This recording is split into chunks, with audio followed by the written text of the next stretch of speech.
High নিউজে সকলকে স্বাগত। সঙ্গে রয়েছে আমি রিম্পি। শুরু করছে নিউজ টুডে। আর শুরুতে চোখ রাখবো আজকের হেডলাইন্সে।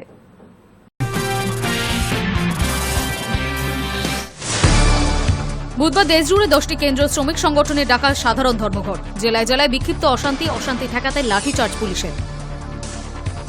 বামেদের ধর্মঘট নিয়ে উত্তাল যাদবপুরের গাঙ্গুলি বাগান। মিছিলে বাধা দেওয়ার অভিযোগ পুলিশের বিরুদ্ধে। পুলিশের সঙ্গে হাতাহাতিতে জড়িয়ে আটক সৃজন ভট্টাচার্য। যাদবপুর 8B বাস স্ট্যান্ডে উত্তপ্ত পরিস্থিতি। পোড়ানো হয় কুশপুতুল, টায়ার জ্বালিয়ে হয় প্রতিবাদ। ধস্তাধস্তিতে আগুন ছড়িয়ে পড়ে নিকটবর্তী একটি দোকানে। কলকাতা সহ দক্ষিণের প্রায় সব জেলাতেই বজ্রবিদ্যুৎ সহ ঝড় বৃষ্টি, সঙ্গে 30 থেকে 40 কিলোমিটার বেগে ঝোড়ো হাওয়ার পূর্বাভাস হাওয়া অফিসের। গুজরাটে সেতু ভাঙন। ভাডোডোরা জেলায় মহিসাগর নদীর ওপর ভেঙে পড়ল গম্ভীরা সেতু। 4টি গাড়ি নদীতে পড়ে গিয়েছে, মৃত 3, আহত অন্তত 10।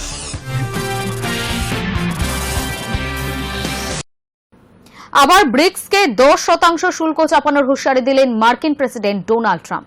মঙ্গলবার তিনি আরও তীব্র ভাষায় হুঁশিয়ারি দিয়ে জানান, খুব শীঘ্রই ব্রিক্সের সদস্য দেশগুলিকে 10% শুল্ক দিতে হবে। তার দাবি, আমেরিকার ক্ষতি করার উদ্দেশ্য নিয়েই তৈরি হয়েছে ব্রিক্স। সেই উদ্দেশ্য সফল হতে দেবে না তিনি। প্রশ্ন উঠছে, এই পরিস্থিতিতে ভারত কি করবে? ভারতের সঙ্গে বাণিজ্য চুক্তি নিয়ে আলোচনা চলছে আমেরিকার, তবে এখনো তা চূড়ান্ত হয়নি। যদিও ট্রাম্প আশাবাদী খুব তাড়াতাড়ি এই নিয়ে ঘোষণা হয়ে যাবে। বাণিজ্য চুক্তি হলেও কি ভারতকে 10% শুল্ক গুনতে হবে, নাকি অন্য পথে হবে সমাধান? ট্রাম্পের হুঁশিয়ারির পর আবার একবার সেই প্রশ্ন নিয়ে আলোচনা শুরু হয়েছে নানা মহলে। হোয়াইট হাউসে সাংবাদিকদের সঙ্গে কথা বলার সময় ট্রাম্প আবার একবার ব্রিক্স নিয়ে মুখ খোলেন। তিনি ব্রিক্স জোটকে আমেরিকার স্বার্থের পরিপন্থী বলে মনে করছেন।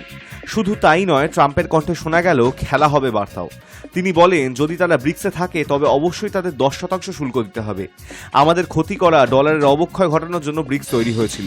তারপরেই মার্কিন প্রেসিডেন্টের হুঁশিয়ারি, যদি তারা সেই খেলা খেলতে চায় আমিও খেলতে প্রস্তুত।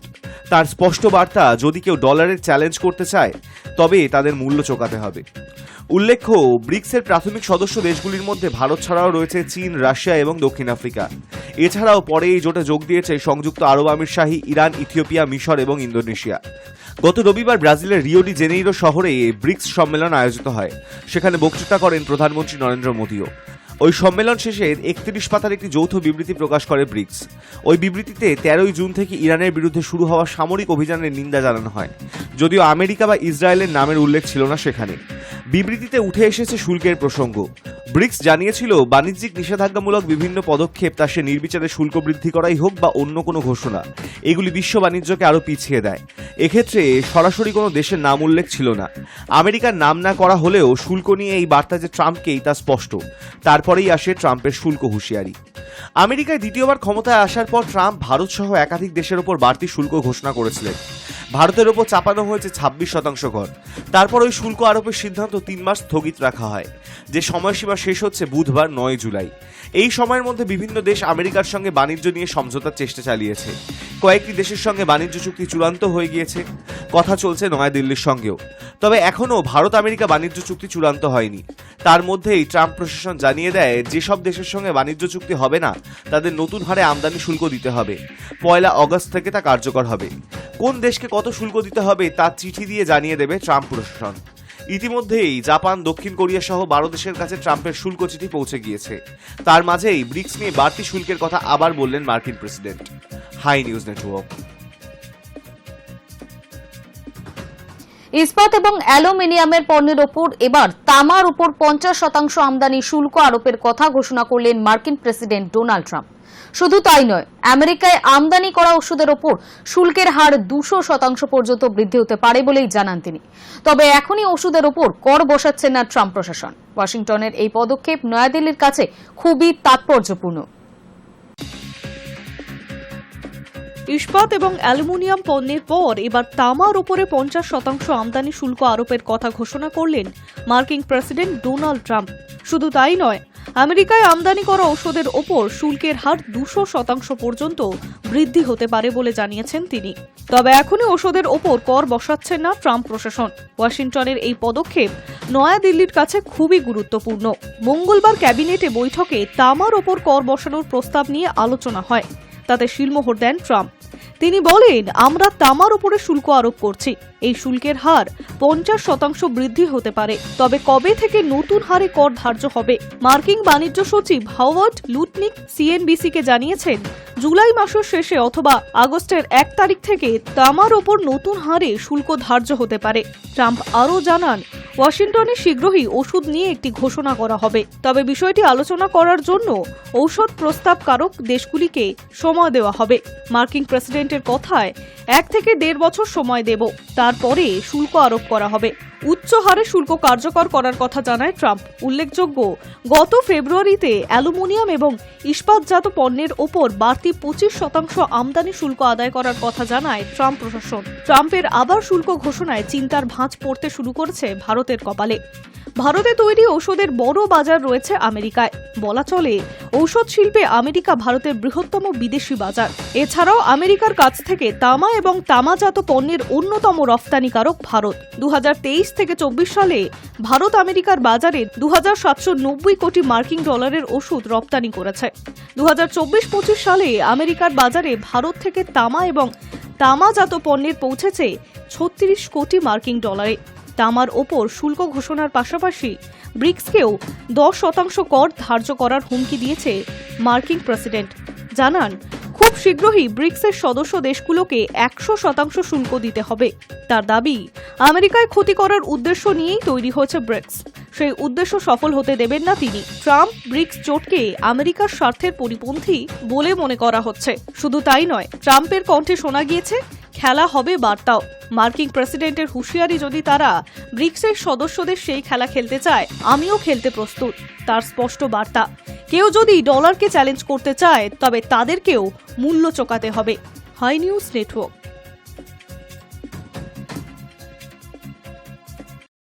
সরকারি কর্মীদের গণছাঁটাই নিয়ে আমেরিকার প্রেসিডেন্ট ডোনাল্ড ট্রাম্পের পক্ষেই রায় দিল আমেরিকার সুপ্রিম কোর্ট।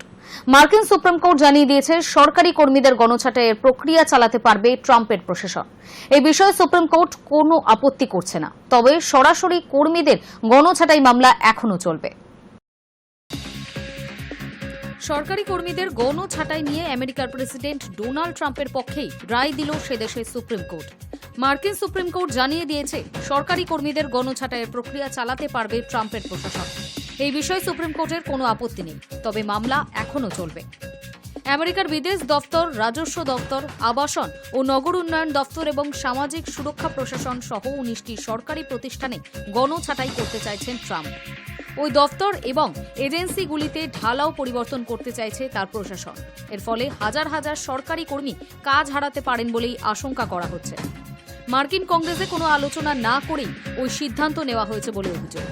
কর্মী ছাঁটাই নিয়ে প্রশাসনের এই সিদ্ধান্তের ওপর স্থগিতাদেশ দিয়েছিল আমেরিকার এক নিম্ন আদালত। তবে সেই দেশের সুপ্রিম কোর্ট জানিয়ে দিল, গণছাঁটাইয়ের প্রক্রিয়ায় কোনো আপত্তি নেই। এই সংক্রান্ত কাজ চালিয়ে যেতে পারবে ট্রাম্প প্রশাসন। সম্প্রতি প্রশাসনিক সংস্কারের বিভিন্ন মামলায় জরুরি ভিত্তিতে সুপ্রিম কোর্টের দ্বারস্থ হয়েছে ট্রাম্পের প্রশাসন। প্রতি ক্ষেত্রেই ট্রাম্পের পক্ষে রায় গিয়েছে সুপ্রিম কোর্টের। এবারও তাই হলো। তবে এক্ষেত্রে সুপ্রিম কোর্টের বিচারপতিদের মধ্যে ছিলেন ইলিনা কেগান এবং সোনিয়া সোটোমেয়র। উভয় আমেরিকার সুপ্রিম কোর্টে উদারপন্থী বিচারপতি হিসেবেই বিবেচিত হন। যদিও মঙ্গলবার সুপ্রিম কোর্ট যে নির্দেশমালা জারি করেছে, তাতে কোনো বিচারপতির স্বাক্ষর ছিল না। নির্দেশে কতজন সহমত এবং কতজন নন, সেই ভোটাভুটিও উল্লেখ ছিল না নির্দেশে। মাত্র 2 অনুচ্ছেদের এই সংক্ষিপ্ত নির্দেশে আমেরিকার সুপ্রিম কোর্ট জানিয়েছে, আদালত মনে করছে কর্মী সংখ্যা কমানোর সিদ্ধান্ত যে বৈধ, তা যুক্তি দিয়ে বোঝাতে সম্ভবত সফল হবে ট্রাম্প প্রশাসন। একই সঙ্গে নির্দেশনামায় এও বলা হয়েছে, কর্মী ছাঁটাই বা দফতরগুলি ঢেলে সাজানোর বৈধতা নিয়ে সুপ্রিম কোর্ট কোনো মতামত জানায়নি। নির্দেশনামায় বিচারপতিদের ভোটাভুটির কথা উল্লেখ না থাকলেও পরে বিচারপতি সোটোমেয়র জানান, এই নির্দেশের সঙ্গে তিনি সহমত। তবে মামলার অপর এক বিচারপতি কেতানজি ব্রাউন জ্যাকসন জানিয়েছেন, তিনি এই নির্দেশের সঙ্গে সহমত নন। আদালতের সিদ্ধান্তকে দুর্ভাগ্যজনক এবং অর্থহীন বলেও ব্যাখ্যা করেছেন তিনি। বিচারপতিদের স্বাক্ষরহীন আদালতের ওই নির্দেশনামার প্রভাব কতটা বিস্তৃত হতে পারে তা এখনও স্পষ্ট নয়। তবে আমেরিকার সংবাদ মাধ্যমগুলিতে জানানো হচ্ছে, সুপ্রিম কোর্টের এই নির্দেশ একটি সাময়িক নির্দেশ। নিম্ন আদালতে মামলা যেমন চলছিল তেমনই চলবে। একই সঙ্গে ট্রাম্প প্রশাসন কর্মী ছাঁটাই এবং দপ্তরগুলিকে ঢেলে সাজানোর কাজও চালিয়ে যেতে পারবে। নিউ ইয়র্ক টাইমসের প্রতিবেদনে বলা হয়েছে, ওই নির্দেশের ফলে আপাতত ট্রাম্প নিজের পরিকল্পনা মাফিক স্বাধীনভাবে কাজ চালিয়ে যেতে পারেন। তবে পরে নিম্ন আদালত এও জানাতে পারে যে তিনি এখতিয়ার বহির্ভূত কাজ করেছেন। High news network. সরকার বিরোধী আন্দোলনে অগ্নিগর্ভ কেনিয়া। গোটা দেশ জুড়ে প্রেসিডেন্ট উইলিয়াম রুটোর সরকারের বিরুদ্ধে পথে নামছেন হাজার হাজার মানুষ। আন্দোলন রুখতে কড়া পদক্ষেপ করেছে পুলিশ প্রশাসনও। সোমবার পুলিশের গুলিতে 11 জনের মৃত্যু হয়েছে, গ্রেফতার শতাধিক। পাশাপাশি বহু পুলিশকর্মী আহতও হয়েছেন। সরকার বিরোধী আন্দোলনে অগ্নিগর্ভ কেনিয়া। গোটা দেশ জুড়ে প্রেসিডেন্ট উইলিয়াম রুটোর সরকারের বিরুদ্ধে পথে নামছেন হাজার হাজার মানুষ। আন্দোলন রুখতে কড়া পদক্ষেপ করছে পুলিশ প্রশাসন। সোমবার পুলিশের গুলিতে দেশ জুড়ে 11 জনের মৃত্যু হয়েছে, গ্রেফতার শতাধিক। পাশাপাশি বহু পুলিশকর্মী আহত হয়েছেন। আফ্রিকার দেশটিতে নির্দিষ্ট করে 7 জুলাই সরকারের বিরুদ্ধে প্রতিবাদ আন্দোলনের বিষয়টি তাৎপর্যপূর্ণ। 1990 সালে কেনিয়ার তৎকালীন প্রেসিডেন্ট ড্যানিয়েল আরাপ মইয়ের স্বৈরাচারী শাসনের অবসান ঘটিয়ে বহুদলীয় গণতন্ত্র ব্যবস্থা ফিরিয়ে আনার দাবি উঠেছিল। সেই আন্দোলনের স্মরণে প্রতি বছর 7 জুলাই কেনিয়ার বিভিন্ন প্রান্তে জনসমাবেশ হয়। সোমবার তেমনই একটি সমাবেশে প্রেসিডেন্ট রুটোর পদত্যাগের দাবি ওঠে। আন্দোলনে রক্তাক্ত হয়েছে রাজধানী নাইরোবি। শহরের প্রধান রাস্তাগুলিতে অবরোধ তৈরি করে পুলিশ। সেই অবরোধ উপেক্ষা করে এগোতে গেলে প্রথমে কাঁদানে গ্যাস এবং জল কামান ব্যবহার করে পুলিশ। এরপর গুলি চালানো হয় বলে অভিযোগ। তাতেই 11 জনের মৃত্যু হয়েছে। অন্যদিকে পুলিশের দাবি, বিক্ষোভকারীদের সঙ্গে সংঘর্ষে 52 জন পুলিশকর্মীও আহত হয়েছেন। এর আগে গত 25 জুন সরকার বিরোধী প্রতিবাদ আন্দোলনে 60 জনের মৃত্যুর খবর মিলেছিল। মূল্যবৃদ্ধি সামাল দিতে দেশবাসীর উপর অতিরিক্ত কর চাপানোর প্রতিবাদে অগ্নিগর্ভ হয়ে উঠেছিল আন্দোলন। এরপর ফের সোমবার রুটোর পদত্যাগের দাবিতে আন্দোলনে উত্তপ্ত হয়ে উঠল কেনিয়া। Hi news network. লোহিত সাগরে সংঘাত ইউরোপীয় ইউনিয়ন চীনের। জার্মান বিমানে লেজার হামলার অভিযোগ। জার্মানি জানিয়েছে, লোহিত সাগরে যাতায়াতকারী বাণিজ্যিক জাহাজগুলোর সুরক্ষার উদ্দেশ্যে মোতায়েন ইউরোপীয় ইউনিয়ন বাহিনীর অ্যাসপিডস মিশন এর অংশ ছিল লেজার হামলার শিকার বিমানটি।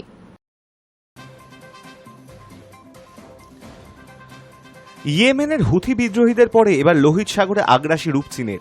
বেজিং এর পিপলস লিবারেশন আর্মি মঙ্গলবার জার্মানির একটি বিমানকে লেজার অস্ত্রে নিশানা করেছে বলেই বার্লিনের অভিযোগ। জার্মানির বিদেশ দপ্তর জানিয়েছে, লোহিত সাগরে যাতায়াতকারী বাণিজ্যিক জাহাজগুলি সুরক্ষার জন্য মোতায়েন ইউরোপীয় ইউনিয়ন বাহিনীর অ্যাসপিডস মিশনের অংশ ছিল ওই বিমানটি। চীনা ফৌজের লেজার হানায় সেটি ক্ষতিগ্রস্ত হয়েছে। এ বিষয়ে বার্লিনে নিযুক্ত চীনা রাষ্ট্রদূতকে তলব করে প্রতিবাদ জানানো হয়েছে। ইয়েমেনের লোহিত সাগর উপকূলবর্তী অঞ্চলে ইরান সমর্থিত সশস্ত্র শিয়া গোষ্ঠী হুথি গত 1 বছরেরও বেশি সময় ধরে বাণিজ্যিক জাহাজগুলির ওপর ধারাবাহিক হামলা চালাচ্ছে। এই পরিস্থিতিতে জাহাজগুলির নিরাপত্তার জন্য ইইউ যৌথ বাহিনী লোহিত সাগরে মোতায়েন হয়েছে। ঘটনাচক্রে একই যুক্তিতে নৌসেনা মোতায়েন করেছে চীনও। জার্মানির প্রতিরক্ষা দপ্তর জানিয়েছে, লেজার হামলার মুখে পড়ার পরে তাদের বিমানটি আফ্রিকার জিবুতির ঘাটিতে ফিরে যায়। Hi news network. রুশ প্রেসিডেন্ট ভ্লাদিমির পুতিনের কাজে খুশি নন মার্কিন প্রেসিডেন্ট ডোনাল্ড ট্রাম্প। মস্কোর উপর অতিরিক্ত নিষেধাজ্ঞা আরোপের ভাবনা চিন্তা চলছে বলেও জানান তিনি। অতীতেও পুতিনকে নিয়ে অসন্তোষ প্রকাশ করেছিলেন ট্রাম্প। ইউক্রেনের সঙ্গে রাশিয়ার যুদ্ধে মৃত্যুর সংখ্যা বাড়তে থাকায় আবার হতাশের কথা জানালেন মার্কিন প্রেসিডেন্ট। পাশাপাশি পুতিনের সঙ্গে তার বন্ধুত্ব নিয়েও প্রশ্ন তুলে দিলেন ট্রাম্প। মঙ্গলবার ট্রাম্পকে ইউক্রেন রাশিয়া যুদ্ধ নিয়ে প্রশ্ন করা হলে তিনি বলেন, আমি পুতিনের কাজে খুশি নই, কারণ উনি প্রচুর মানুষকে হত্যা করছেন। বিষয়টি আরও কঠিন হয়ে উঠছে। হোয়াইট হাউসে ক্যাবিনেট বৈঠকেও ওঠে ইউক্রেন রাশিয়া যুদ্ধ প্রসঙ্গ। সেই বৈঠকে পুতিনের ভূমিকা নিয়ে অসন্তোষ প্রকাশ করেন মার্কিন প্রেসিডেন্ট। তিনি বলেন, পুতিন আমাদের ওপর আক্রমণ করেন, এটা কি ধরনের বন্ধুত্ব?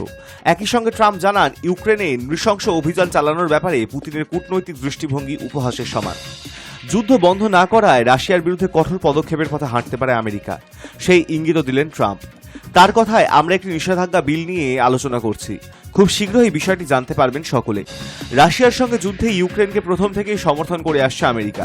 তবে ট্রাম্প ক্ষমতায় এসে রাশিয়ার সঙ্গে বন্ধুত্ব বৃদ্ধির কৌশল নেন। পদক্ষেপ হিসেবে ইউক্রেনকে সামরিক সাহায্য বন্ধের কথা বলেছিলেন মার্কিন প্রেসিডেন্ট। তিনি চেয়েছিলেন রাশিয়া ইউক্রেন যুদ্ধ বন্ধ করতে, কিন্তু এখনো পর্যন্ত কোনো সমাধান সূত্র বার না হওয়ায় পুতিনকেই দায়ী করেছেন ট্রাম্প। সেই কারণে আবার রাশিয়ার ওপর নিষেধাজ্ঞা জারি করতে পারেন বলেও ইঙ্গিত দিয়েছেন মার্কিন প্রেসিডেন্ট। উল্লেখ্য, মাস 6 আগে রাশিয়ার ওপর থেকে নিষেধাজ্ঞা প্রত্যাহার করে নিয়েছিল আমেরিকা। যুদ্ধ শেষ করার জন্য পুতিনকে রাজি করানোর চেষ্টার লক্ষ্যই ছিল এই পদক্ষেপ। তবে আবার রাশিয়ার ওপর নিষেধাজ্ঞা চাপানো হতে পারে। দ্বিতীয়বার আমেরিকার প্রেসিডেন্ট হবার পরেই ইউক্রেন এবং রাশিয়ার মধ্যে চলমান যুদ্ধ থামাতে উদ্যোগী হন ট্রাম্প। দুপক্ষের সঙ্গেই একাধিকবার যুদ্ধবিরতি নিয়েও আলোচনা করেন, কিন্তু এখনো পর্যন্ত কোনো সমাধান সূত্র বার হয়নি। কেউই যুদ্ধবিরতির শর্তে রাজি হয়নি। প্রায় প্রতিদিনই নতুন করে একে অন্যের বিরুদ্ধে হামলা চালাচ্ছে। ধ্বংস হচ্ছে একের পর এক শহর, সেই সঙ্গে অব্যাহত মৃত্যু মিছিল। Hi news network. গুজরাটের ভাদোদরা জেলায় মহিসাগর নদীর ওপর গম্ভীরা সেতু ভেঙে মৃত্যু 9 জনের। মর্মান্তিক এই দুর্ঘটনায় বুধবার শোক প্রকাশ করলেন প্রধানমন্ত্রী নরেন্দ্র মোদী। মৃতদের পরিবার পিছু ক্ষতিপূরণ বাবদ 2 লক্ষ টাকা ঘোষণা করলেন তিনি। এক স্যান্ডেলে তিনি লেখেন, গুজরাটের ভাদোদরা জেলায় একটি সেতু ভেঙে প্রাণহানির ঘটনা গভীরভাবে দুঃখজনক।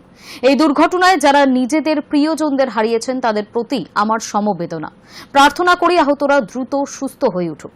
একই সঙ্গে জানান, দুর্ঘটনায় নিহতদের পরিবারকে প্রধানমন্ত্রীর তহবিল থেকে 2 লক্ষ টাকা করে আর্থিক সহায়তা ও আহতদের 50,000 টাকা করে দেওয়া হবে। অন্যদিকে ভয়াবহ এই দুর্ঘটনার নেপথ্যে উঠে আসছে গাফিলতির তত্ত্ব।